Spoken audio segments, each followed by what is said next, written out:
Um,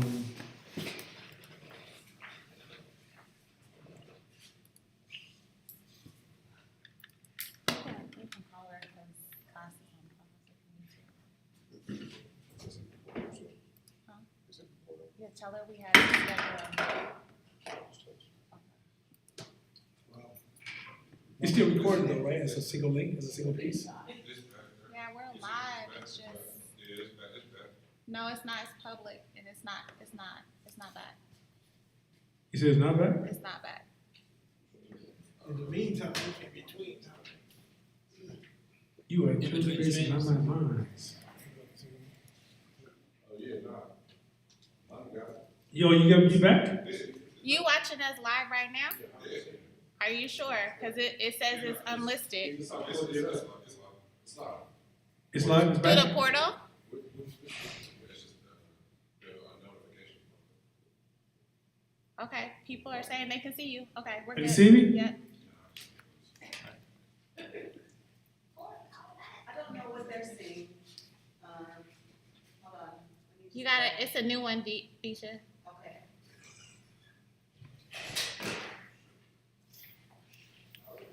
They can see you now. I know, I'm doing it on purpose. I'm gonna get my first A, my first breakdance contest.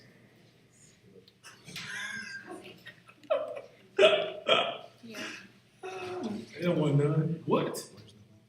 Old school, what? The chat still works, but the. It's not from the link portal? says Lumen for me. Same here. But the chat is live. They're like, it's weird, but the chat still works. I told Well, them. yeah, you tell me the new link. Oh, you can hear us from the computer? Let me know when you So got it. it's, okay, so it's not from the mic, so something is going on with the mics. Cause that's why we lost connection. So I go on lights. It's not possible. It has to do with who's connection. Dre says we hear, well, that's what ECAM said, it says audio connection, so we're disconnecting your live. And that's how this got started. So this is built in. Dre here. Okay, so if I go on, or Court goes on camera and speaks into Court, speaking to your mic.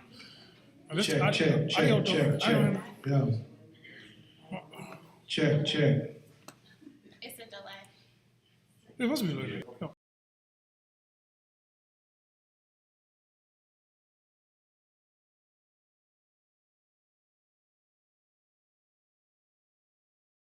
That's two different things. Why do we die at an early age? She was so young, still a victim of the 12 gauge.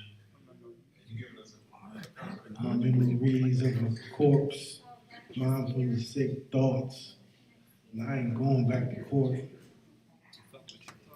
Drinking Hennessy. Remember Lee Will be 23. Man, he wasn't even 23. There's so much pain. You can see,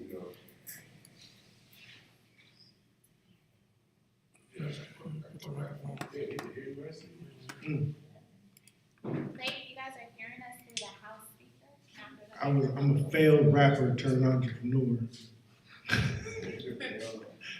learned a new lesson. Did you figure out how to make that share? I was a failed rapper turned You can hear entrepreneur. Court through the end of that. You can't hear it? It's showing sound. Dre saying it's not from the mic. The who? Oh, you're not hearing from the mic? No, he's saying it's from the in-house speaker. Yeah, that's what I think it's.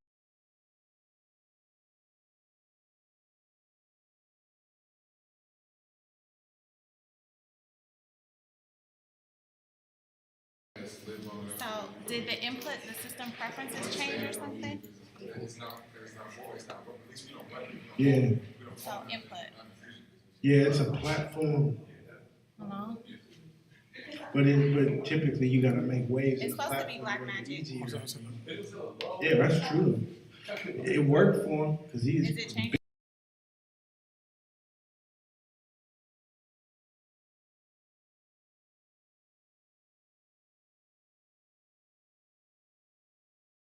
we're working on sound. We will be with you in the That's future. actually wrong. It should be able to go to Black Who? Magic, right? It's not allowing me to go to Black Magic. Oh, I didn't see it. It's the, It's not taking black magic? Really? it's actually good. That's dope.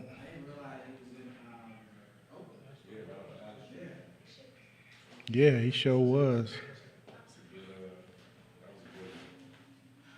I just watched some of that Aretha Franklin documentary though. It was done by National Geographic. So just put that in your data bank as you're watching it. There's hella white people in that movie. Like the Queen of Soul. Okay, they said they can hear and see court. Oh shit, I'm talking all kind of shit. Hey, Yeah, hey. you know what it was? You know what it was? It's something that had to do with the Mac. It had to do with us. Like the Mac received the signal, but we just unplugged it, plugged it back in. You know how to just reset the driver? So the driver somehow, something opened and corrupted the driver. So, because it kept defaulting to the internal, and it should have been internal for Black Magic on that one. Yeah. So it kept, the sound kept doing something weird. When I kept trying to adjust it, it kept saying no, it didn't want to. So I just pretty much disconnected the Black Magic, replugged it back in, and all of a sudden the sound worked. Should we go back a little bit, rewind that question just a little bit? Yeah. So we can make sure we're on point. Yeah. Ask the question again. Sure. Because I kind of got distracted. But no, thank you, team, for working through that one. Thank you for being calm and chill and mellow. That felt really good. I mean, we had a problem, but I love the way the team responded because I felt good about it. And as well as I enjoyed what I really liked was the intelligence of I felt when I went back there. It didn't feel like nobody was guessing. Marquita showed ownership.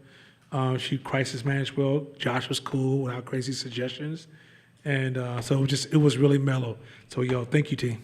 Anyway, so with that being said, Ask it again. ask the question again. Yep, so question was, do entrepreneurs typically forego some kind of recurring performance review process? Yeah, Like, so- what's so- the process? So that's why I belong to a group, having entrepreneurs around you, lowering your ego, being aware of your biases, practicing humility is a superpower. Sure is. Humility is a superpower.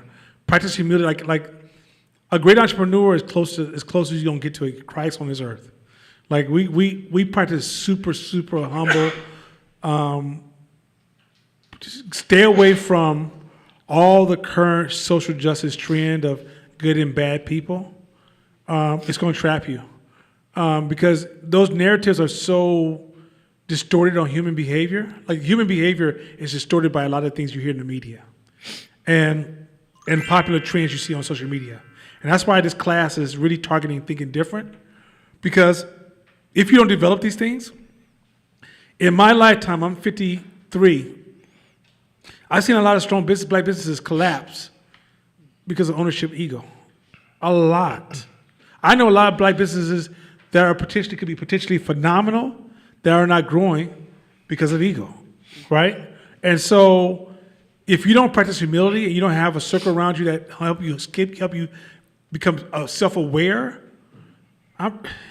that's all we really have. That's why I say in corporate jobs, they have systems for that. And when you build your business, you should build that. But for yourself, you got to go out and create that. It's not, no one cares about you like that unless you make them care about you. Because entrepreneur can be a very, it's like, you know how you call a loved one on the phone? Let's say you have a male friend, he's like a family friend, when I say loved one, like a brother that you really love. And you say, hey, my man, I was doing something about your wife last night. She's kind of fucking up. You already know that's a bad space. Right? You just know as a man, you can't call another man and tell him, I know something about your wife. She's making some mistakes in these areas. Right? But for a lot of people, that's how they feel about your business. So you have to create a friendly space for them to be able to approach you and have that conversation. Otherwise, they will watch abusive relationship happen and not say shit. Because it ain't my place. So you gotta go out and cultivate and create that space for people to exist in. People are not gonna walk into that space. Second question, so you were talking about when you're building a team, about the 10%? Like the next person you hire needs to be 10% worse. They more likely will be. So what does that look like really? Like how, like what's a realistic thing? Because you got to, okay, so one of the ways you can help you map that out, you got to gain clarity on what the customers, see, a lot of times when you deliver a product to a customer, you're so in love with the quality that you deliver, you stop seeing what the quality the customer is expecting, right? Like, you can make this, I'm going to use food because it's probably an easy example. You could make filet mignon, all they want is some beef.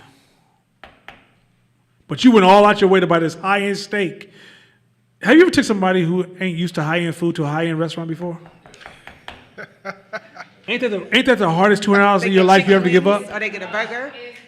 It is the most painful experience ever, right?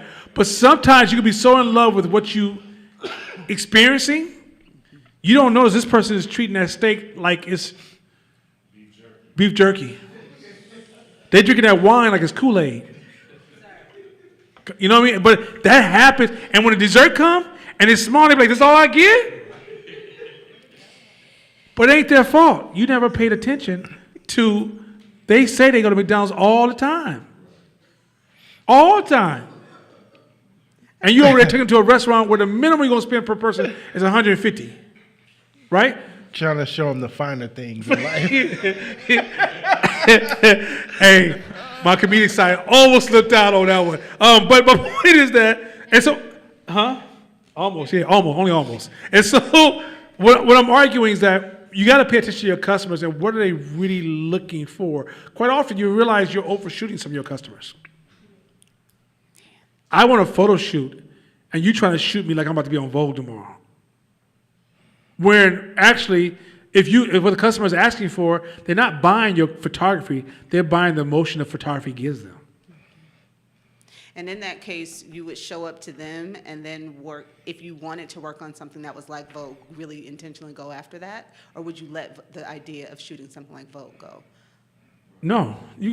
Okay, first of all, that's a business decision, because if Vogue doesn't make any money, that's a technician goal, and fuck Vogue. If you make more money, if you realize I can make more money and hire more people shooting bingo winners from Grandma Hall, then that's where we're gonna go as a business. I don't have to shoot the grandmamas from Grandma Hall and all the winners of bingo, but that's gonna make enough money to put my people to work. And if I want to shoot for Vogue, I can personally shoot for Vogue. But I'm going to understand I'm running a business. It's a big difference. Is that similar to what Starbucks did with like, what Oh, Starbucks yeah, Reserve, Reserve. versus It's a everyday different Starbucks? market. It's two different markets. Yeah. You can't take Starbucks and make it Reserve, otherwise you lose all your Starbucks customers, right? If you want to do something different, that's a different business model, right? Other thing is that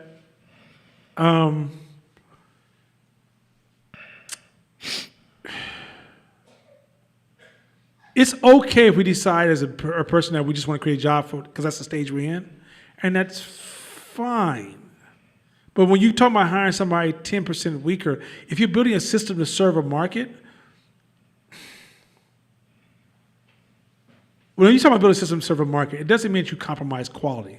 It means that you think about it as a system. So what does it take to replace you? Now, when you first replace you, you're not going to have 100% you. Otherwise, you're making the role almost impossible to fill, because also you're a biased judge. I mean, like, you'd be like, no, we want to replace your look in the class. And I'd be like, yo, I don't think Billy D. Williams is young enough no more. And you'd be like, nah, you live on goddamn Billy D. Williams. I'd be like, no, I'm just saying, okay, fine. I mean, if you have to use Denzel, then fucking use him, right? Like, this is how as human beings, we exaggerate our value, right? So replacing yourself is just as crazy as I sound right now, right? And so what I'm saying is that the 10% is the mental release you need to let the fuck go. Yeah, that's where I was gonna go. Is just that's enough of a valve release, and if your processes are tight, you won't even know. No one even will know. If that person happens to be a LeBron James, that happens sometimes. It happens sometimes, but you're not looking for it. You're actually looking for the other. So then if they don't measure up to your standard of who 100% has to be then you know that that's expected. Okay, go ahead, Tone. Come on over here, Tone. Tone Vic. Shakita, do you have any questions today, or you'll wait till next session? Okay, Cool. good. Go ahead, Tone. All right. Actually, I have a bunch of questions, but I'm only going to ask a few. Piggybacking off of what she just asked, actually, I had something similar. So, and one, I do want to say you guys are killing it tonight. Thank you, brother. Thank you. Thank you. Shout out to So the I team. feel, yeah, shout out to the team. Yeah, Kevin, shout out to the team. everybody. There you go. So I feel like for new entrepreneurs, budding entrepreneurs, new business people, people that are maybe reinventing themselves, especially people that are coming from the corporate world, we tend to are shown or taught or we see a lot that, like, let's say like Silicon Valley, for instance, they're always saying get the best of the best. Yeah. With an exception of Bill Gates when he said, you know, some of the smartest people in the room are actually no smarter than you. Wow. So with the exception of him, this is the first time I'm actually hearing something like, you know, get someone 10% less or whatnot, because we're always shown in American society or in the world that people only want the best. So when you guys said that, it kind of, when you brought up the LeBron James thing, I said to myself, wait a minute, but, you know, how do we unlearn that when these startup companies or these $1 million companies or these Facebooks or whatever, they're constantly putting in our brain that, you know, we're only looking for the best. We only want the best. So we tend, I won't generalize. I know I tend to say, well, I got to be the best in order to work for 510 Media, to work for Court Smith, because that's what they say to do. So I'm kind of that's a torn tight with question. this. I I'm think kind of Court- torn with this 10% part. Yeah, first of all, that's a tight question. I think Court's going to answer, but tight question. Go ahead, Court. Well, I think some of that data might be skewed. First off, because you take the two top companies in the world right now, you take Tesla and Amazon, guess who they hiring? Your partners, Right. both companies. Your partners is at Tesla right now working them 12-hour shifts. So that model is skewed. Now I think in certain particular situations, so say I may need a scientist that worked for NASA and has this degree because he has a puzzle piece that I need to help me solve this business equation, and there's only 4 of those in the world, and now I got the bread to hire them. I can throw money at them. But if you're building your business, for the most part, you built systems that are so raw that our partners work at Amazon right now in the warehouse or driving, or at Tesla right now in the factory. So that's what makes them brilliant. Let me say this real quick too. I think you should look at Henry Ford before you look at Tesla. Yes, strategically, depending on the size of your company and the type of, like he said, type of competition, there's a time and place for everything, right? But if you ran a company right now that was breading you about $100 million a year, that model may not be your model. I think it depends the industry you're in and the level of competition. I mean, you're talking about a venture capitalist system that throws crazy cash to compete. I mean, how long before Facebook even made a profit? How much money did they receive between that time, right? The average 99.9% of businesses would never see any money like that, ever, right? So you can't use a lot of Silicon Valley business. Like, I don't even listen to Silicon Valley people at all, hardly, outside of Reed, something Reed. I can't think of his name right now, but and the reason I don't listen to most of them, because I can't measure. Look. Every time you made a shot in the NBA, I give you 10 points, and every time he makes a shot, he gets 1. I can't compare you two, right? They are so over-subsidized by venture capitalists, and quite often, once it reaches a certain level of maturity, they're not even part of the company at that capacity anymore. So when they finally retire with billions, and they're like, well, you know what I learned about business, I'm not sure if I really care. Because it's not relevant to, it's not that I don't care. I don't think that I'm not saying you're smart or dumb. I'm saying based upon where we are in our evolution, that's why that distortion of equality, we got to get off of that and start saying, hey, everybody's at different paces, different speeds, and different points in the evolution of business, right? If you just start saying, if you start using white people models for business to improve black businesses, you just missed us.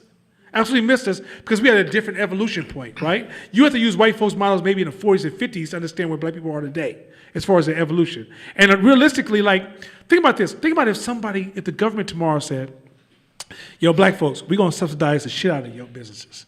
We're going to make sure that those of you who got jobs going to have a job where you can buy a house by yourself. Number two, we're going to pour money into your business where you almost can't lose. Three, we're going to give you contracts where you set the win. And four, we're going to cripple competition. And we're going to run that for about 20, 30 years to get you up on your feet. Now that person is up on his feet, the grandchild of that person says, you know what you should do in business? Don't listen. Don't listen. You need to understand business from a pioneer game, which is how do you take a business from where you are right now and grow it at an exponential rate to turn it into a multi-million-dollar company that hires other people. And then put yourself in a position to be a local leader to impact the cultivation of the economic system for others to follow behind you, right? As opposed to what would Bill Gates do. So I think we got to turn down, and a lot of self-help people are, which I said that this is they set you up for digress, they drive these ideas of all this, if you just do this, and I did this and this, and they leave out, actually I'm hella lucky, everybody else who did this failed. They just, no, like the more you uncover, that's one of the things like the stuff I'm practicing for my personal growth, all those guys are considered like, don't even listen to them. Like,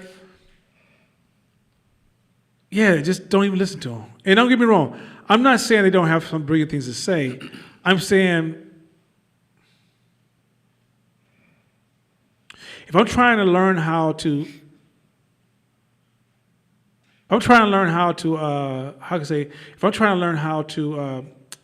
float in my pool, I probably shouldn't sit down with a person who drives big ships. It's not that stage yet. I'm not saying you can't get there. I'm not saying there won't become a time you have to listen. But if you're in startup stage, you need to listen to people who maybe 5 to 10 steps, not people like 40, 50 steps in front of you. Because you won't even be able to translate it properly. Right. The experience is a translator. Your experience is a translator. All right, second question, and this will be it, but it's a blend of two. Okay, so when building a system or building the systems, should we attempt to build the systems as we're building our business or before the doors open? And in order to build those systems, don't we actually have to be technicians, so to speak, because you guys I think Nana, you gave a great example of when you were learning. Perfect example, when the stuff went out, you was like, oh, I just did this.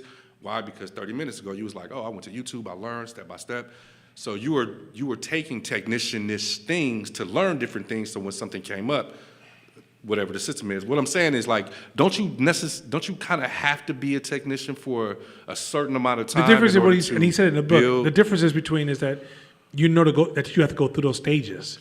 Where if you don't know, you have to, but where if you don't know, understand that you have to go through those stages, that you're not designed to. Too many people just stop at the manager technician, and keep looping back, right? Or they just crash, and then they tell you these crazy stories that they've been victimized or whatever. So how do you get out of that? So because I feel like that's where we said it. Fuck this book because it made me realize that I'm a fucking technician. But the problem is I love it and I don't want to love it, but I want to get out of it. Okay, So Tone, let me jump in here. Yeah. I've been waiting for this moment with you. Why? Because we've talked about this in depth. This book is not written for you to see, oh shit, I'm a technician. Fuck, I should quit this game. No. We all have technicians in us. We all are mostly technician based on a lot of variables. It's not to say, I'm a technician, let's quit. It's to say, oh shit, here's my technician. Oh, and I have these other two. Some of them are dormant. Some of them are impotent. I just have to work on them a little bit and build them up so my ratio is different and better. Oh, if I'm 100% technician, it's 0-0. Let me start working on them other two if I want to stay in this game. Not, fuck, I'm going to go back to the corporate world and drag my head back down into the corporate offices and knock on the door with my fucking resume. No, it's saying, okay, cool, I got it. I've been fucking up, but I want this shit. So now, as a manager, what are the tools that I need to grow as a manager? What's the tools do I need to grow as an entrepreneur? Or what do I need to stop doing as a technician to allow my entrepreneurshipness to flourish through?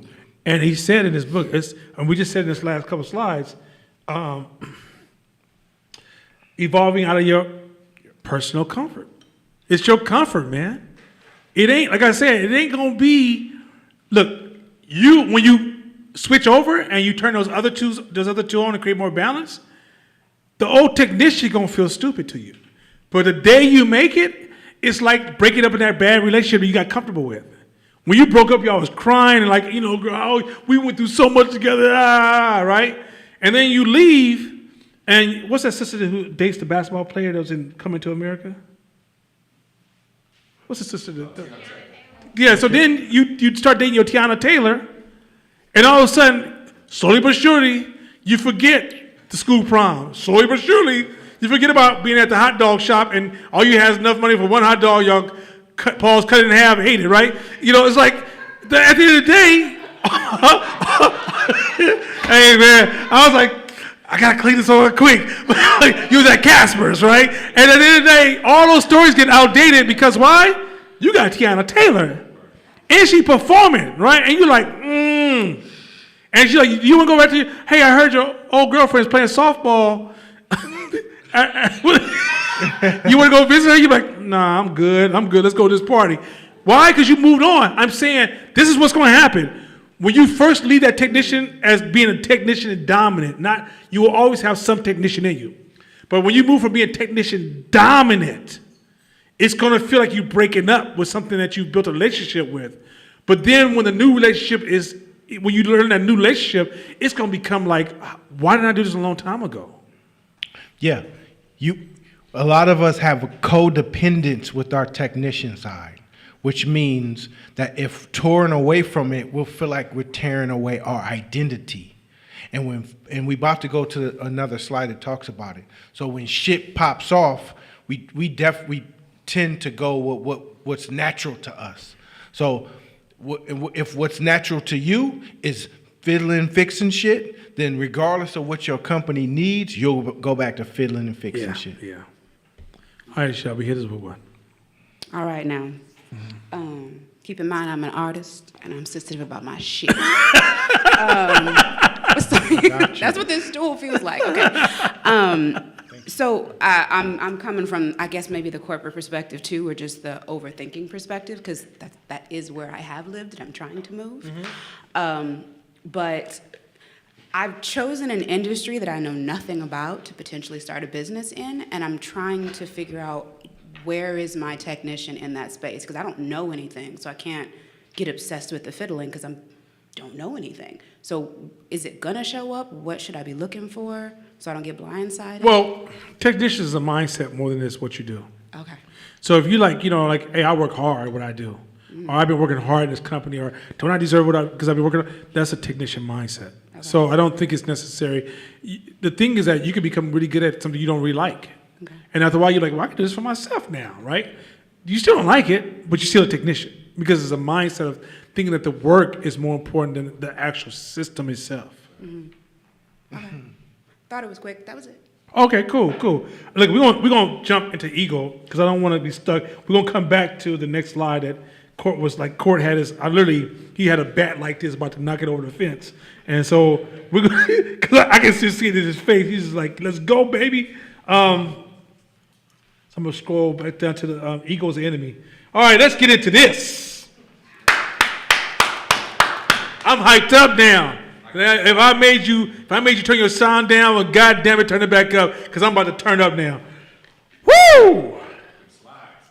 Anyway, so let me say this real quick. First of all, hold on, what's going on?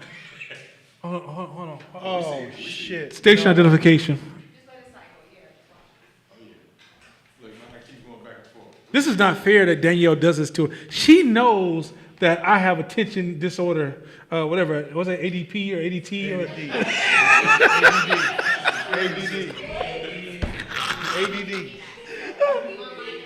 ADD. Oh, you don't see it? Here come the real movie. Okay, well, that one. Oh! Okay, back to Hope. I'm sorry. I'm getting told by my team that I'm losing focus. But sometimes, you got to be able to expand your thoughts. Anyway, point is this. So, let me go to the next slide, because that's what I was. Aspiration doesn't equal. I know, it's just, hey, Danielle's beautiful. I love Danielle because Danielle has comedy built in her designs. Like, she's an amazing, beautiful, brilliant designer. But she's funny as fuck, too. Don't get it twisted. She will hit you with jokes and you don't even know what's coming. Anyway, so let me go over this real quick. So y'all remember about 3 weeks ago, I said, with the Black Panthers, what the fuck is power to the people? Remember I shitted on power to the people? I shitted on power to the people.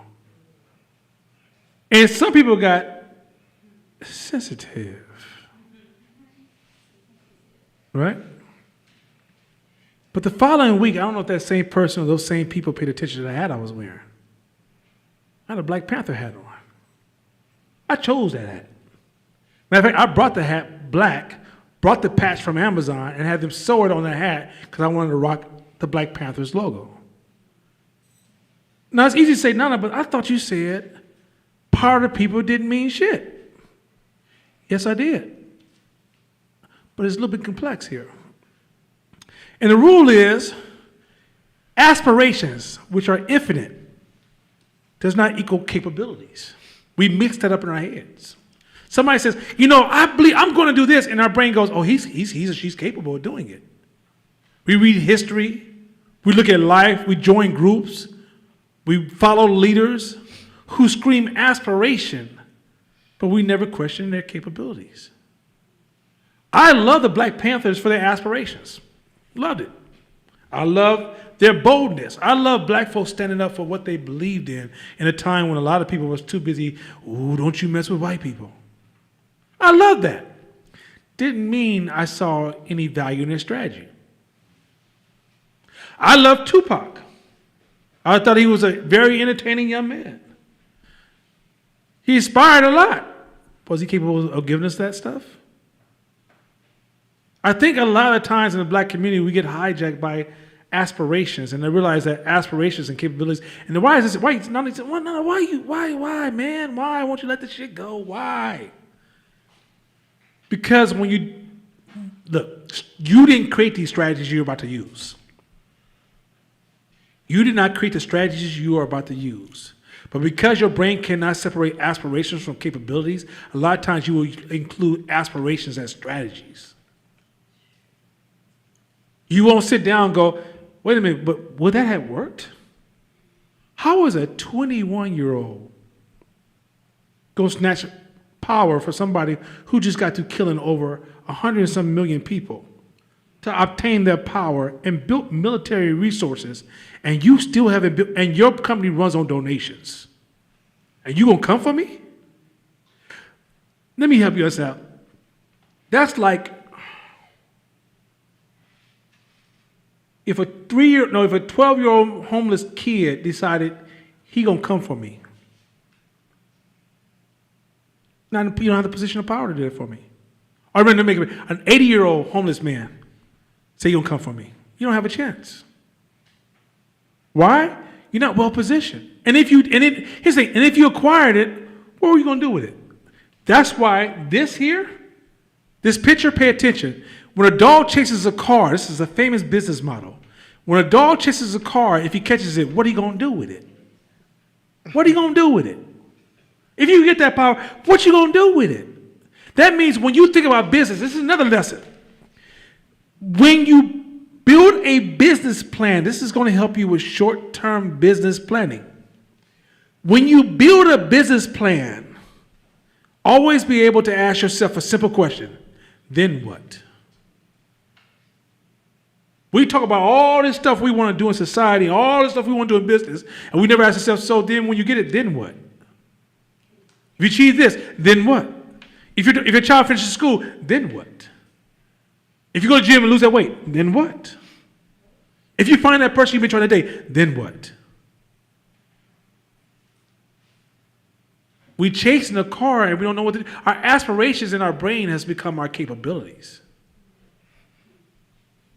I don't think, this is such a cold point. And it's so spoken all the time in our communities. That's why I threw up when the Black Panthers became the focus point again. I said, people, hold on, man. We're going to celebrate their rebellious side. I love that. That's me. I rock that. But that's all they had. They were kids. To take power, you got to understand power. And to understand power, you got to have a relationship with power. You got to do power. And taking donations ain't power. And power to the people, that means you don't understand power. People will not let everybody have power. That's just not how we work, especially in this country. And so, understanding the difference between aspirations and capabilities. So when somebody comes to you like, somebody who can talk as beautiful as Umar Johnson, and they give you this, hey, we need to, and this is how we need to, and this is, that's aspirations. Doesn't mean he has the capabilities. That's why, in most presidents are not the doers. They're just a figurehead. But many of them take the aspirations of a president, but well, we here because, Libby Schaff, dog. That's two different things. Speeches don't make it mean that you have the capability. Narratives don't mean you have the capability. You guys gonna go with this now? This is a cold part. This is one of the ones where it's a hidden flaw in a hidden fallacy in our process of logic. But it's so popular in our black community, it's ridiculous. We love Malcolm X. You may love the way he spoke and all his aspirations. Was he capable of carrying it out? Sometimes the people who are capable of carrying it out, you don't even recognize. You're no different than a young dude right now who celebrates the hardcore thug, but will walk past the dude who's building a business every day. You're no different. You do the same thing. Because you're looking for the people who sold you beautiful aspirations, but you're not celebrating the people who actually produce something. And so you wonder why you're not producing, because you're taking all your cues of strategy and mental models from these people who are aspiration heavy and capability low. Last, when you think about your plans, social justice is full of chasing the dog chasing a car, and if it catches it, what the fuck are you gonna do with it? What does that mean? Hey, if the person uses if we decide to use proper pronouns tomorrow, does that fix anything? If white people decide tomorrow, they're going, hey, we sorry, my bad. Then what? Like that's that question you have to ask. When you get talking all this stuff we're talking, if you get this thing that's making you mad, ask yourself, then what? And if it means you still broke as fuck with an empty B of A account, and you still can't take care of your basic responsibilities, you still a daddy skipping on your child support, you still a mama who's distracted, you still will be depressed, you still suffering from your trauma, you still ignorant of how the things go. This is your release point, I'm telling you. Then what? Kind of deep, but I want to go there first. Warm this shit up. Let's get into this. Next slide. The worst enemy lives inside of you. That's the other reason I hate social justice. Your worst enemy is not outside of you, it's inside of you. Your ego. We're going to get into this ego thing. This ego thing is so motherfucking. And you think you know ego? If you haven't been through this is why, look, everybody who's been in this class, when we say we're about to read ego's the enemy, they all take a deep breath. Everybody takes a deep breath. Because what you thought was ego, you weren't even close to what is ego. We about to jump into some shit. The same energy that drives you makes us vulnerable to the dark side. Let me say this real quick. If you're driven, you are very vulnerable to the dark side. Yeah, you're very progressive, very driven, and you're very, very weak to the dark side. Sometimes you think because you're driven, you're safe. I'm doing good. We're going to talk about good and bad at some point, but good and bad is a horrible distraction. But quite often, the reason a lot of us have ego is because we're overdriven. I know y'all like, ooh, overdriven? We have so this type of ego we're talking about is an unhealthy belief in our own importance. Arrogance and self-centered ambition. Let me say this again. The type of ego we're talking about is an unhealthy belief in our own importance. It is an arrogant, self-centered ambition. Y'all gonna realize, you might say, well, no, I don't have that. There's somebody, college, you at the house going, oh, he ain't talking to me. Well, Dave Max, no, we talked, Dave Max said, the first time Dave Max with the man, Dave was like, man, Dave hated this book just as much as you hated the last book, right? But there's a lot of people at home right now that have spoken to us. He's saying this doesn't belong to you. This doesn't apply to you. Let's keep going. It's you. When the notion of ourself and the world grows so inflated that it begins to distort the reality that surrounds us, this is it. Let me say this again. When the notion of ourselves and the world grows so inflated that it begins to distort the reality that surrounds us. So, remember we talked about how you are your stories. Your ego can get so out of control that it starts to exaggerate the stories you have. It can exaggerate it so much that it disconnects you from reality. This goes back to the question Kaja asked.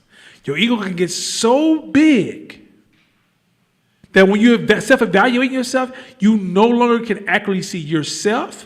You can't see your customer. You can't see your lover. You can't see the market. You can't see nothing around you. Because that ambitious side of you, okay, so you this very ambitious person, I want to do these things. But unconsciously, you're building exaggerated stories. I'm a boss. You took your aspirations and turned them into capabilities. So now you see the world through, I'm realist. This is what's happening. The reason I'm not successful is because, and your ego starts to, at that point, filter every word that comes out your mouth. But the problem is that maybe in the beginning you knew it was just a motivational. Maybe you knew you were just saving face. Maybe you knew it, you were just telling me because it was too painful to share the real truth at the time. After a while, your brain starts to believe it as facts. So go ahead. Yeah, so tying into the overinflated value of self, right? Now we think we're so important. The world revolves and rotates around our ass, right? Pause.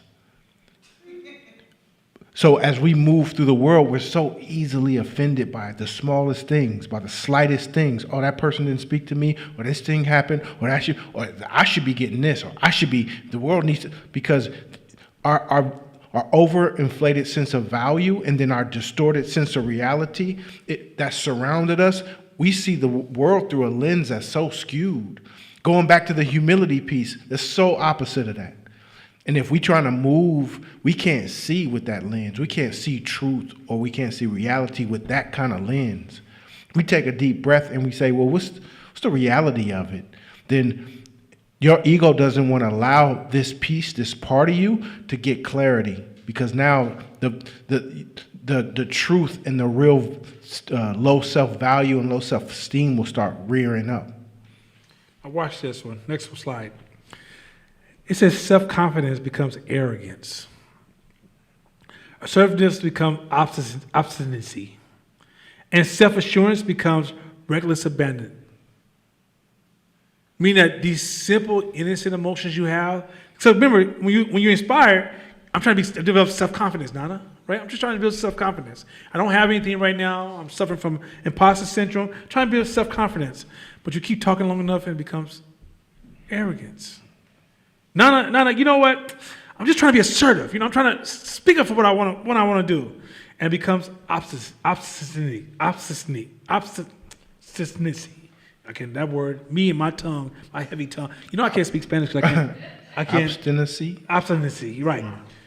And then you go to, no, I want to feel self-assured. And it becomes reckless abandon. Meaning that remember, this is all inspired from you wanting to be greater. And these things turn, because once again, you were using this to motivate yourself. And in the beginning, it was just an innocent motivation. But as you take hits and blows and losses and your fear kicks in, and as you hear as you hear superficial praise, social media, superficial praise, all this stuff starts to become solidified. And this is where distortion of reality starts to happen. So you could be reading all these books we're reading, but we all could be looking at you every day going, it look like you ain't never read a book in your life. Because your ego has literally taken away your ability to self-examine and self-align with all this new material you're learning in this class. And you're going to learn in this class. All this stuff you're reading in this one book, the E-Myth, can literally, matter of fact, I'll tell you what you're doing at home right now if you're dealing with your ego. But that's not, I mean, that's cool, but that's not really for me. But what about, that's what your ego's doing right now. See, your ego is designed to keep you from feeling that pain of not being good enough, being rejected, not being valuable, not being the elite, not being number one, not being at the top of your game, not delivering on what you promised to the world. That's what your ego is doing. And so your ego is literally having a separate conversation that is altering. So you imagine like there's a virus in your beliefs that's corrupting your beliefs every day, and one day you go back to your beliefs and it's something totally different. Let's keep going. In this way, ego is the enemy of what you want and of what you have, of mastering your craft, of real creative insight, of working well with others, of building loyalty and support, of longevity, of repeating and retaining your success. It repulses advantages and opportunities in a magnet for enemies and error. So let's go over this slow because this is so fucking powerful. To rush this is almost a crime. I need y'all to hang with me for a second. It says, in this way, the ego is the enemy of what you want and what you want to have. So mind you, what you want, not what I want for you, not what society wants from you, not what schools told you should have, not what your parents want, but your ego is the enemy from what you want. Let's go into what it is. For mastering your craft. I can't tell you, I'm sure we have some artists in here. How many people think they cold-blooded? They'll grab a microphone, grab a camera, grab a paintbrush, and as soon as they open their mouth or they start acting or they start shooting a camera or start painting, the person who's a master artist go, what the fuck am I watching? And that person, when they suck, they will have a greater attitude than the master in the room. That shit was hot, right? That shit was hot, right? That shit was tight. And everybody's like, oh, damn. And you see so much emotion, and you can tell if you tell a person no, it's going to be an argument. You think, are you worth that emotional cost? Nah. Yeah, it was tight, bro. That shit was tight. And then later on, 5 years from now, man, folks be hating on me. That's the reason I ain't been put on. Your craft. Yo, let me jump in here. It's like when you at the studio with a beat maker and he play the beat for you and he bobbing his head like it's the shit, trying to sell it to you, and you're like, no, player, that's not it. It's not it. But you don't want to say that. You just go, play the next one. Play the next one. But that goes back to the other slides up above when it talked about the technician mind, manager and entrepreneurship mind. That's your ego too. It's saying, shit, I'm not good at these things. Let's hurry up and go back to do what we're good at. So you staying in that space so much that you're not learning anything over there because you can't master entrepreneurship because your ego is not letting you, because it doesn't want to feel low self-value or low self-esteem or vulnerability, so it just keeps doing what it's good at. Real creative insight. This is so cold. So insights is when you observe people behavior and you gain understanding of why people do what they do. When you have an ego, do you realize it stops you from having healthy judgment? I remember about 3 or 4, maybe 5 years ago, me and Shakira used to sit around. Man, what's wrong with Court? You know, Court gonna wear that beanie cap. He need to think about himself. That was our ego. We had an ego problem in that space. Here's the funny part. We would probably wear the same cap within a month and not even see the connection. Meaning that you talk about people and you don't realize you do the same goddamn thing because your ego has distorted you so much when you can't even see how you showing up, to the point that half the people you're talking about are already reflections of you anyway. You talking about all your best friends, don't realize all your best friends are really you. Your ego will have you distorted on judging people around you and will give you the sense that it's like, I'm the only good one in this room. I'm the only smart one in this room. I'm the most talented in this room. Everybody else got flaws. So guess what you don't work on? Your flaws. And when it comes time to serve other customers as far as provide a service and products, you know what's good for them. You don't like realize that you have to engage the process of discovering what that person wants. You will say, you know what? I know what Court wants. Yeah, Court wants a basketball. Go get him a basketball. Make sure it has Court Smith on it. And when you get there, you realize, oh, you already have a whole bunch of those. That's ego. Yeah. Here's another famous one. Hey, I went to this class. I watched this class at Hope about ego as an enemy, and I read this book, and I thought it'd be perfect for you. If you that person that you listen in the game to give it to somebody else, that's your ego. Yeah. Stop trying to fix people. Brothers, I'm going to slide this one in there. Stop trying to get that woman who you're going to fix her up. That's your ego. Who in the fuck are you? Who in the fuck are you going to go in that woman's life and tell her, this is what you need to be doing because I see what's good for you? You egotistical fuck. That used to be my old version of me. That's why I can speak so honest about that. Next one. Working well with others. Egotistical people are the worst. Okay, let me explain something to you real quick. When you talk about somebody with an ego, with an ego problem, when you talk to them about anything, they comparing it to themselves. You can make a comment, like I can make a comment about something, and you'd be like, well, I don't do that. Did I say you don't do that or did do that? What's wrong with you? Right? It's a constant comparison space. Because at the end of the day, or you ask them how they doing, you're like, hey man, how you doing? I'd be like, oh man, I had a great day. I went whitewater rafting. Yeah, I went whitewater rafting. And as a matter of fact, it's up there. And let me tell you what me and my wife did. Can you give me room to be in a space with you? Can you just sit with it? Ego shapes the conversation so bad. Or if somebody gives you, if feedback is off the table. Like literally you chop off so many heads that even if you don't have to chop my head off, I saw you chop off Tone's head. So you know what I'm going to do? I pass. So you wonder, and then you wonder why don't nobody come over and help me out with my business? It's that visible, invisible ego. Shit, or I wonder why there ain't nobody around me. Everybody cool with me, but nobody fucks with me. Why Loyalty is and that? support. Why is that? And your brain will be like, well, I'm hella raw, I'm hella dope, I'm hella fly, I'm successful, I got this, I got that. You know what I'm saying? Look, if you pull down that veil real quick of your ego, you realize, well, ain't nobody fucking with you. It's you. Okay, men and women, if you've been single for a lot of time or you've just been in these one and done relationships, constantly leaving and it seems like you just can't keep people around you and all these men suck out here and what's wrong with black women, what's wrong with black men, it's your ego. It's your ego. If I ever hear you generalize, you want some ego shit. Because the common denominator of all your bad problems is you. It's you. That new person is only just new for a little while. So the only thing new about them is that new space you share when you don't know each other. Once you get past that, you're going to come back to the table. And the isolation that's going to be created, you don't have. If you have a problem with employees, it's you. You have a problem with friends, it's probably you. It's you. I remember one of my partners would talk about his ex-girlfriend. He's like, yeah, man, she did whoop, whoop, whoop. I said, partner, pimp, we don't do this. I'm a dude. I want to hear this conversation. So what do you mean? I'm going to ask you a simple question. Why the fuck did you choose her? Always stay focused on what you did wrong. I don't want to hear about her. Because you're going to skew her story anyway.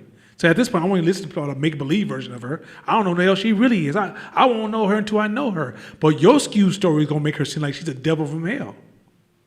But with the person I am talking to right in front of me, if you spend all your time talking about what she did wrong, guess who you ain't never worked on? Yourself. And why don't you do that? Ego. This one gonna hurt. Forgiveness. If you can't forgive nobody, you holding grudges to the world, it's your ego. It's your ego. You got a big bag of transgressions that everybody had on you that you ain't letting go, then that's your ego. But in that bag, it's hurting you though. Remember, it's about exaggerating your self-importance. You think you're so damn important. Like this whole social justice People think they so motherfucking important. He didn't call me the right pronoun. Yo. You better bring that ego the fuck down and sit down and go, what is this service this person, like if this person is being in front of you being an asshole, being sexist, racist, homophobic, all right, it's gotta be what it gotta be. He didn't use the right pronoun. And that's what you're gonna cut that person off for? That's what you're gonna come off and, well, I am not this. I tell you what, I don't give a fuck about who you are. And this is where the fuck your feelings come in. Because your ego is now trying to intrude on my comfort zone. Fuck your emotions. Meaning that you are exaggerating your importance and you're using your emotions, and then you tell that powerful narrative. I'm not gonna let you talk to me like this because when I was 12, this guy walked up to me and it was the most traumatic time. And somebody next to me like, oh my God, Nana, how could you do that? And you guys just attack me with your little narrative, fucked up ass emotional feelings over this unnecessary, over important person who's not that fucking important to me. That's the reality. I got about 150 people in my life that are hella important. And of those 150, I probably only fuck with, half the time I only fuck with 10 of them because I don't got that much time. So with that being said, you come around, you 4,500 or 4,572 and say, Nana, what do you think about me? And I'd be like, I don't know what the fuck to tell you. And you take it personal, that's you. Ain't got nothing to do with me. Stop thinking that you that damn important that I gotta sit down and be like, oh, you know, you was on my heart last night and I was in the bed and I told my wife, leave me alone. And I was like, oh, what would Michael do in this situation? So I'm glad you're here. I can share this with you. No! Dude, fuck your life. I'm not thinking about you like that. And you should move through this world realizing that if people don't have a reason to think about you, then they're not. And it's not bad. It's just that people got their own shit. You just too fucking self-important. Next one. Longevity. This is going to be a hard one to digest. Your ego causes a chain reaction of things that happen in your life that causes you to die early. We're going to get into that. Are repeating and retaining your success. Meaning, I got a partner right now who's an ex-NBA player. I'm not going to say his name because he's very famous. And we love him a lot in the Bay Area. And he had a lot of success. And he can't find success to save his motherfucking name. Because he thinks because he achieved success, he thinks he now has the authority to tell you what is the right thing to do moving forward. His ideas is as bad as they can get. I promise you, if Mr. Rogers came back and decided to run a company, he would smoke this person. But yet, this person, ego, got them thinking that they are the next Steve Jobs. They are so convinced. And they spend more money on dumbass ideas. So he's achieved success. But he can't repeat success. And that's why a lot of these books, real quick, that's why a lot of these books you listen to are egotistical fucks writing books about success. And if you look at these individuals, they will sit up here and tell you about all these amazing things. The question you need to ask yourself, can they repeat it? If you can't repeat it, motherfucker, stop trying to make luck sound sexy like you was 007 running through all these lucky opportunities that you knew what to do when, motherfucker, you was lucky as they came. Yeah, a lot of times with that ego, we think, I'm going to put out a product and I'm going to bless the world with it. And I'm going to put it out there and everyone's going to come running to me. And I'm just going to sit here and let the world come and pay me for this, for blessing them. And we subconsciously do that for years. And then 10 years go by and we've used that same model. Now here's the thing. If we happened, it's even worse for somebody. I think that model is a little bit salvageable because you can game them up. You can give them game on how and why and what and the what's. But if a person happens to have a blip of success, say at the beginning, it's going to be a hard conversation to try to convince that person that they can't do this shit again. Because well, I did it like this one time. I had boom, I hit and I sold and this and They that. took pictures of me and everything. And I was balling. I had it. So if I'm still the same me, so I could just do it again. That person might be fucked if they don't swap their ego out. Next, it says, it repulses advantages and opportunities. It's a magnet for enemies and errors. Enemies and errors. Oh, I can't wait till we get into the enemies and errors. Enemies. Like, you don't realize, when we say the type of experience you have on this earth is up to you, you're going to see how much the enemy is driving this conversation. And it comes from an innocent space of aspirations. Innocent. It's innocent. And it's not a negative thing, because it's a good thing to have aspirations, right? It's good that you should want to grow, want to be greater, want to be stronger. You just don't realize it can get away from you. And if you pay attention to the black community in Oakland, I don't know about Chicago. Well, yeah, I do a little bit. I don't know about LA. Not enough. I don't know about down south. There you go. For sure. Don't know nothing about down south. But I know about when you hang out in these Oakland, Chi-Town, LA, even a little bit of New York. We had this thing amongst us because we were suffering from poverty, where we will praise a title before we even achieve the goal. And so we culturally push us towards being egotistical. The praises you get, you can, let's say a goal you have is 1 to 100. You can do 0.05 in front of your people and you get praised like you at 10. If you get to 1, you at 50. And if you get to 5, you're 100% that person. The problem is you will stop at 5, not realize you got 95 more to go. Because our culture alone, it literally pours into it like you've never seen. Y'all seen that Facebook shit? Tell somebody right now, I challenge you, go home tonight, make up a fake ass title, find a dope ass picture, try to get a cool looking flyer and say, I'm doing this now. Watch somebody, I always knew you was gonna blow up town. Blow up? You mean blow up the flyer or blow up? What the fuck you talking about? Y'all seen this shit.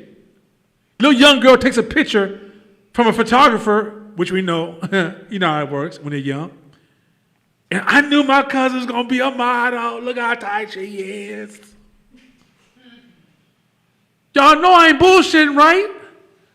This is disease that's also gonna distort reality, that's gonna stop us from actually being the driver of our own lives. Let's get a couple more before. We're going to go a little bit longer because we had a station identification. We had a ghost in the system. You understand me? A ghost in the system.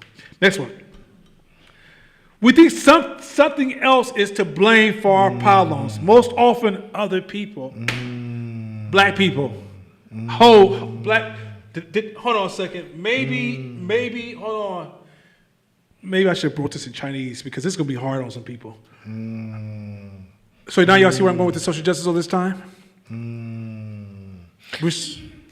Yo, remember I told you guys last week, the girl, when I was trying to give sales a game, she said, hey, stop. I'm a woman. You keep saying you guys. And I was like, what the fuck is about to go on? So as we got deeper in the conversation, it was her turn to have the talk and have the floor to talk about something. And she said, well, right now I'm having a little tough time.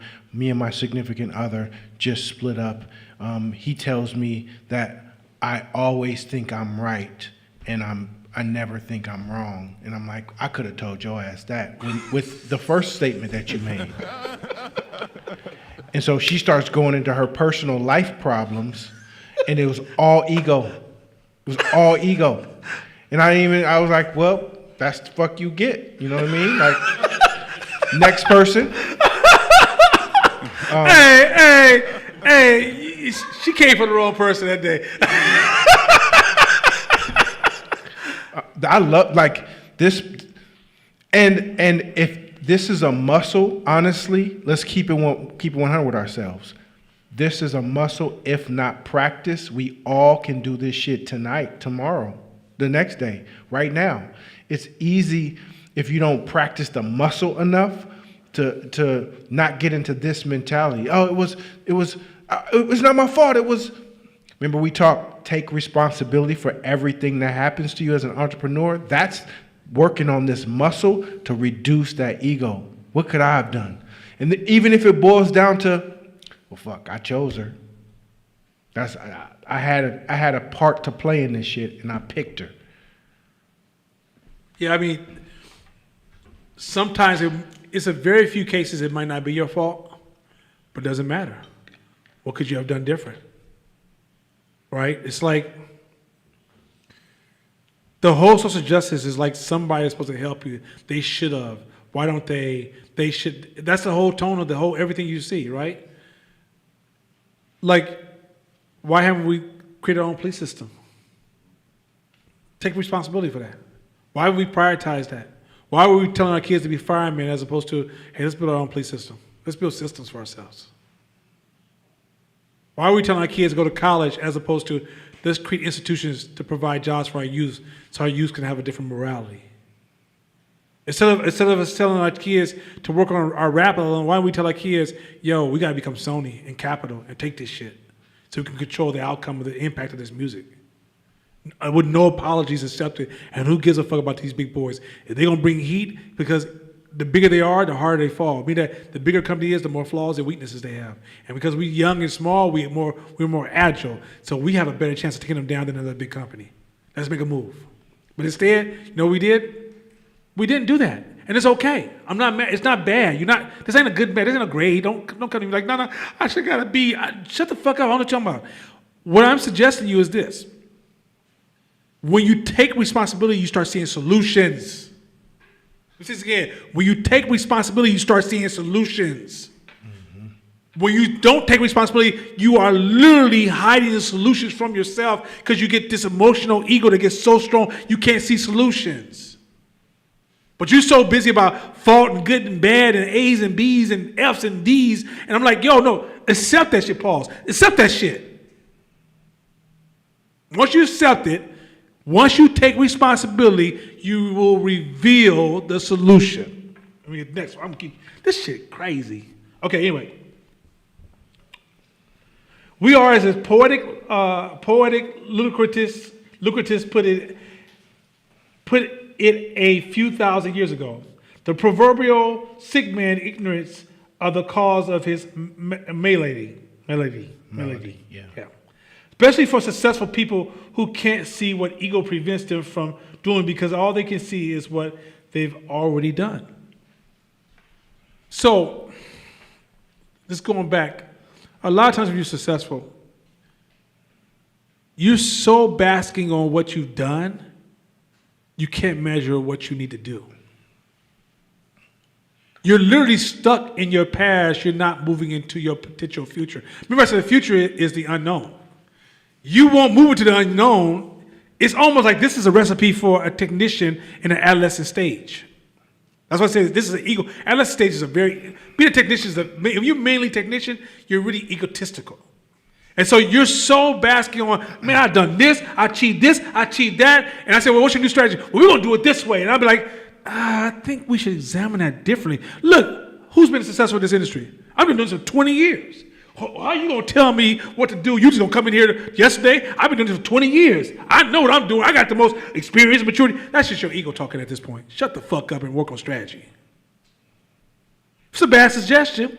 Then dive into it and say, Sebastian, if you don't have time to it, come back to it. But don't just say, because I've done this, that's like if you went to Too Short. If you was a new rapper, you're like, Too Short, I think, you should think about this doing this different. But you don't tell me you ain't got no albums. I've been around since 1985. What the fuck you gonna say to me? That's why you'll fall, because your ego. I'm not saying I made Too Short. Please don't say Too Short. Don said you was tripping your ego. Why are you tripping still? Have E40 give them a call because of shit going wrong. That's not the fuck. I don't know them like that. What I'm suggesting to you is that I've seen success kill itself off because of his previous wins. And they discount every advice that's coming to them because as far as they're concerned, they're a winner. That's such an easy space to be into, especially if you haven't learned to develop ego exercises to condition and soften your ego. Ego undermines the process. Remember, y'all, we talked about process? This is a simple ass one. Ego undermines the process, the practice, the journey. Now, in business, let me refresh your memory. I told you guys earlier this year when the class was public that the most important part of business is you have to love the process because the outcome is not promised to you. And if you really want to grow and become greater, you have to really focus in on the practice. I also told you shortly after when the class was paid for, you have to move to a stage of focused practice, right? You're measuring your practice, right? You also have to be aware of your biases around your practices because your biases, your mental blind spots, that can distort it. But you know what compromises all that? A huge ego.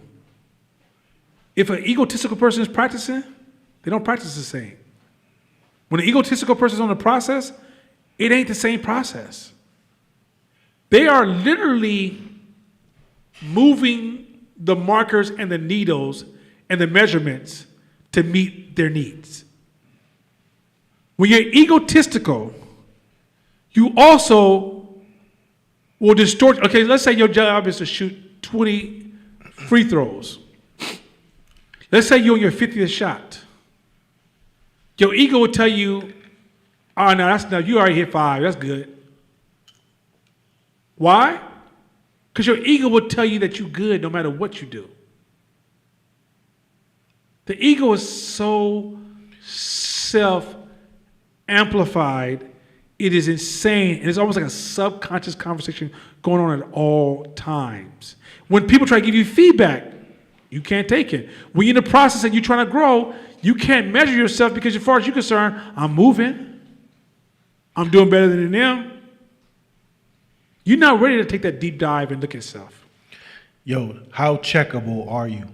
And I think the dope part about that question is no matter where you are at your game, no matter where you are, if you're at the top of your game right now and you're getting all the praises and accolades, is there somebody, some group, some people that you can go to and your shoulders is relaxed and you checkable?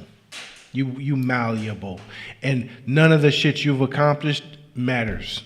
Because we're not looking at that. We're looking at this. We're looking at your processes to see where you're steering, what direction you're going in, and you are checkable. If you got to a stage in your business that you ain't checkable, can't nobody check you, can't nobody open you up and say, bro, this ain't gonna work, or sis, something wrong, and you ain't tight, you don't get tight, then that you gotta ask your question, where's your ego at in that space? And you know, if you can observe yourself in those moments, that's how you know. That's where you know where your ego is. Hey, look, let me. Can I give you some advice? X, Y, Z. And if you respond like that, well, I'm the best one in the Bay, or I'm working hella hard. All ego. All ego. This is the last slide for the night. I think this would be a great last slide. It says, the pioneering Echo Harold Green compared egotism to alcoholism. The egotist does not stumble about knocking things off his desk. He does not stammer or drool. No, instead, he becomes more and more arrogant, and some people, not knowing what is underneath such an attitude, mistake his arrogance for a sense of power and self-confidence. You could say they start to mistake that about themselves too, not realizing that the disease they contracted or that they're killing themselves with it. So let me give you a real life example of how this works, because this is one that is crazy to me. You see this, like the most popular people in communities, the guy who walks in and everybody kind of like, yo, this person's powerful, or this person has that swag to them. This person shows confidence.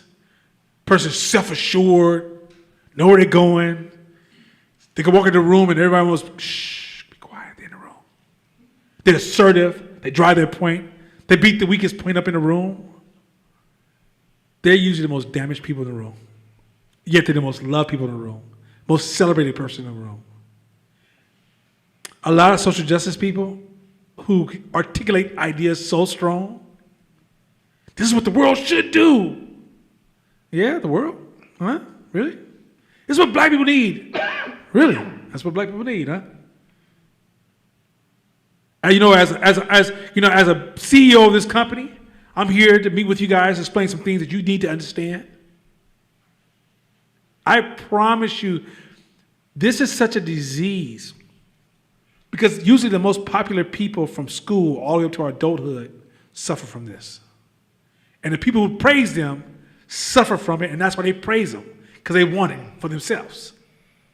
So it's a cold-blooded cycle. So the same person, you be like, yo, you're so assertive and strong, and you're such a powerful leader, and I want my kids to be like you, is because an ego is praising another ego, and they can't see it. Neither party can see it. They literally are becoming addicted to this thing. And after a while, they start to wear suits like it. They start walking around talking like it. They start they dating like it. They move like it. They go out and buy them a car so they look like it. And you don't realize, and all the people who praise you, if you're a man, all the women who date you, if you're a woman, all the guys who admire you. Sometimes you're like, all these men are, I'm too strong for these men. I'm just a little bit too strong for them. No. I'm just I got this down here. They just not ready for my kind of personality. They're just not strong enough. These men just not strong enough. I promise you. And all your girlfriends be like, yeah, girl, because you're a powerful ass woman. You're doing some amazing things. It's ego growing the ego inside of you. I don't think y'all understand how this is so goddamn cold that when a person's an alcoholic, they don't know they're alcoholic. This example is so cold because you're suffering from egotism and you don't even know it because the people around you have egos. Theirs is just subdued because they haven't got a chance to shine strong enough yet. But as soon as they get that opportunity, and matter of fact, this is how cold ego is. All your friends who are pumping you up are really suffering from envy. They really want to be you. And when you fall, I promise you, they're going to unconsciously celebrate it because now they can be the number one ego person. And this is a virus. You might say, well, Nana, what's wrong with that, player? I kind of like being high. I like being drunk on my ego a little bit because that works cool if you ain't doing nothing. If you just go into the club every week and you're getting that chicks, that might be your greatest tool, right? Because there's a time and place for everything. If you're at the club, you single, you 21, hey, maybe you need to turn it up. But when you decide you want to build something, you will be a false captain. Real quick, I think about 3 athletes: Tiger Woods, Michael Jordan, Kobe Bryant. In our minds, some of those seem very confident, sometimes overconfident, arrogant at times. However, you look at their actions. You look at Tiger Woods' actions when he was at the top of his game. He changed his swing because he knew at the top of his game, something inside him allowed him to break through his ego so he could start over and change his swing from scratch so he can go to the next level. It takes a humble person to do that. You look at Michael Jordan when he was ascending and he wasn't getting calls. He wasn't getting called for those fouls because he wasn't the Michael Jordan that he came to be yet. So guess what he did that summer? He put on hella pounds so that he just wouldn't feel it as much and he could still finish to the basket. That takes humility because instead of crying to the referee, they fouled me. This not the 90s basketball. Fuck that shit. LeBron. See LeBron, how every year LeBron gets more cryy? That's ego. But you look at somebody like Jordan or LeBron or even Steph Curry as a youngster who the humblest superstar you ever want to meet is because he's constantly, he has that chip on his shoulder from never being picked and being last and all those things. And he carries that with him to keep his ego down so he's always progressing. It's like let me close this out. You guys ever seen a skinny dude get buff? And the most irritating person you ever met in your life? Because they finally gained a stage for their ego, right? They wanted to be that person. They just didn't have the accolades. But the problem wasn't the muscles. That was a person that was always inside of them. That's like when a person gets money and they go crazy. That's who's inside of them. They just didn't have the stage for it. And so what I'm trying to explain to you, like, this ego thing is, some of you guys might think, oh, no, I don't have an ego because I'm not rah, rah, rah, because you just don't have your stage yet. Sometimes ego is the most humblest person in the room. The most kindest. So, you know how many people who've come to our class when we had people coming in before COVID? And they were sweet, and they were nice, and they were kind, and their egos were humongous. Humongous. They would come with love, hugs, gifts, prizes, and praise. And behind that was this crazy ass. Matter of fact, this person, you would leave them with your child, let them babysit your child. And yet their ego was like, ah! They just didn't have the stage. If they gain power, they may turn into Donald Trump overnight. I'm not exaggerating this point. Like Donald Trump had less power, you might even love him. You might, I love him. Man, I like People that did dude. love him. They did. They People loved him. fucked with him. He was loved by hella people.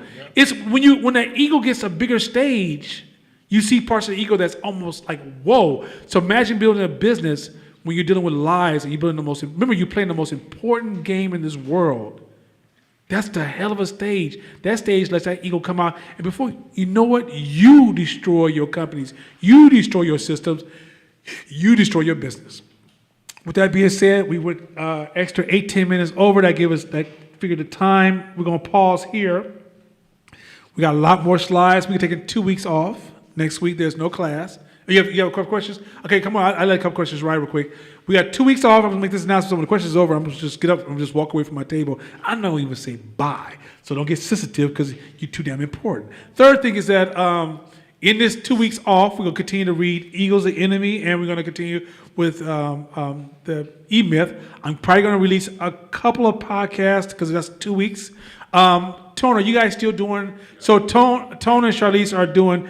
We're going to do a permanent thing called Peers Talking to Peers, very similar to the meet and greet, but it's going to be more structured for a couple of things. One, so you can have a place where you feel safe to have conversations. Sometimes when you ask a question online, you're scared that we're going to measure your we're going to do intelligence comparison. We don't do intelligence comparison. We love everybody's here. We're only doing this because we love you. Like honestly, That's the I only love my reason why we're culture. here. Yeah, that's the only reason I'm here. If it wasn't for love, this is not lucrative enough. This doesn't even make sense for me. But I love my culture. I love my people, and my heart cries every day. I realize how much we don't know and what we don't see. And we're here to give this and provide as much as we can. And what the greatest gift you can ever give us is your growth. So with that being said, next week we're going to give you guys a couple of podcasts to fill in some of that space. Tone, Vic, and Charlize are going to be here, and they're going to have a session where you can start getting used to being vulnerable around your peers. You guys can have some real conversations about things that happened last month, things that you experienced from class, things you experienced in your business. Also, we're going to try in the future start to introduce some exercises. I'm not sure they're ready to do this first class, but we have an announcement coming out. And you should be looking for the announcement, but it's going to be a Zoom meeting, not this Friday, but next Friday, at April 2nd. At what time? We don't know yet.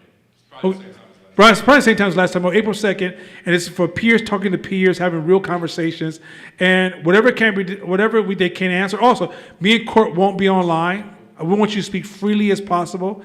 When they bring information for us to kind of process, they will filter it so we can focus on how to improve. We don't ever sit around and blame you for being a flawed student.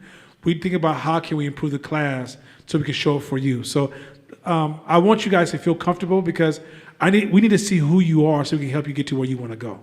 All right? So with that being said, Shabisha going to ask some questions because on that last question, watch me and Corey's going to get up and walk away and then Marquis is going to just know he hit the mute button and then y'all just going to hear some cool little soulful, cool black music. Let's go for it.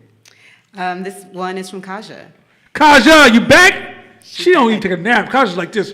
What you doing? What's up? We gonna talk about. She probably doing push-ups while you talk. Listen to this podcast. So there was a podcast maybe like 2 weeks ago, Dope. and it was talking about the premise was like pushing to some end goal when there's a good enough stopping point. You guys remember that? I'll keep going. And so her question was, so Is being satisfied with it, with your goal versus pushing toward a previously established threshold considered moving the needle to good enough to spare your ego? Sometimes, okay, so good enough sometimes is also a safe way out, right? If you don't maximize, if you don't push past your discomfort, then you never have to realize if you're good enough or not. Because that's how you measure good enough, even though it has nothing to do with you being good enough. Also, you have to ask yourself, if you stay where you are, then what? Then what? And if you're totally comfortable with that story, and I mean honestly comfortable with that story, that's okay. This class is not for, this class is for everybody who wants to take it, and I think Kaja thinking is actually the perfect kind of thinking I like in this class, which is she's processing ideas, and she's looking at it from different angles, some angles I don't even see, and I love the way she processes thoughts. So this class is perfect for her.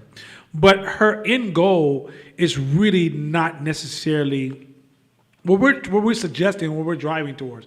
There is agenda, there is context. And the context is that we're trying to move towards folks who said, hey, I want to be an entrepreneur, I want to run a business. And then we want to give you clarity on, hey, here's the booby traps, and this is what this really means. However, let's say you're in this position where you're like, hey, I'm really, really good, but I want to play a role of pushing the next man above you. That's actually very admirable, right? But be careful with the phrase good enough. Because good enough quite often is a comfort zone. And remember, comfort zone, here's the thing with comfort zones. They sound so innocent when you say them. Like, just be good enough. It sounds like I'm telling you, just go home and rest. But often it comes with a lot of long-term depression.